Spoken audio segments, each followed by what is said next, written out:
My name is Philip Gardner. I am a PGY1 community based pharmacy resident at Hawthorne Pharmacy in Columbia, South Carolina, through the University of South Carolina College of Pharmacy. As a pharmacist practicing in the community setting, some of the challenges I often see deal with third party payer reimbursement. Reimbursement for any given pharmacy is in part determined by that pharmacy's performance in several different measures, such as patient adherence. One example is the proportion of days covered over a defined time period that a patient possesses medication in a particular class, such as antihypertensives.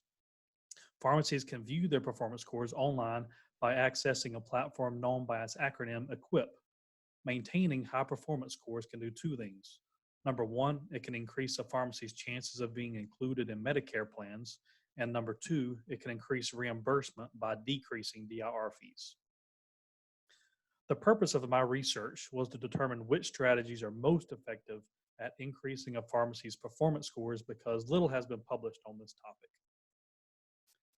To achieve this objective, I developed an online questionnaire targeted at independent pharmacy owners, as well as pharmacists and technicians who work at independent pharmacies. The survey was emailed to independent pharmacists and posted on an independent pharmacy social media account. The survey asked whether the respondent works in an independent pharmacy, which was my inclusion criteria. The survey also asked about demographic information and their role in the pharmacy.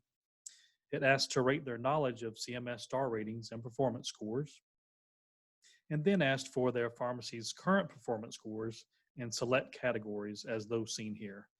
To simplify the survey and therefore theoretically increase the number of complete responses, I used radio buttons for certain score thresholds, for instance, 90 to 95%, rather than an exact score such as 93.1%. The next section of the survey listed 13 generally known strategies and asked the respondent whether the pharmacy has implemented the strategy. 51 surveys were completed by individuals who met the inclusion criteria. Most of the respondents were pharmacy owners. 20 different states were represented. The poster lists the strategies most commonly used by respondents in descending order of frequency. Number one was medication therapy management, or MTMs, at 84.3%. Respondents could answer yes to as many strategies as they used. Not all of the choices are listed on the poster. This poster shows pharmacies that self-reported 80% or better scores in four of the most common metrics: proportion of days covered statins, diabetes, and renin-angiotensin system antagonists, as well as statin use in diabetes, which measures how many of a pharmacy's diabetic patients are prescribed a statin. This table compares pharmacies using the most common strategies to pharmacies not employing those strategies. Let me demonstrate how to read this table. Let's take proportion of days covered in statins, for example.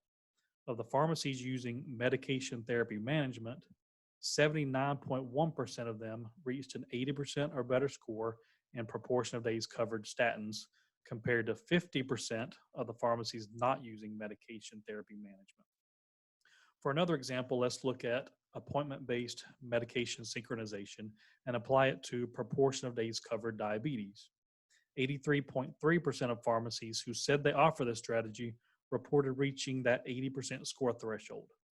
By comparison, of the pharmacies that do not use appointment-based MedSync, 2/3 of them reached that 80% score threshold. The study had several limitations, including small sample size and the honor system nature of the reporting. The claims made by respondents could not be verified. Some conclusions I will highlight include that pharmacies offering either appointment-based MedSync or non-appointment-based MedSync scored higher in most of the measured categories than pharmacies that didn't offer the service. Pharmacies offering adherence reminder calls, adherence texting, and adherence packaging generally reported higher scores in adherence metrics. Neither auto refill nor employee incentives correlated with higher scores. To gain more insight, further research is needed to collect and assess scores before and after implementation of certain strategies. The survey and full data can be accessed at the URL or QR code on the poster. Thank you, and I hope you gain insight from this research.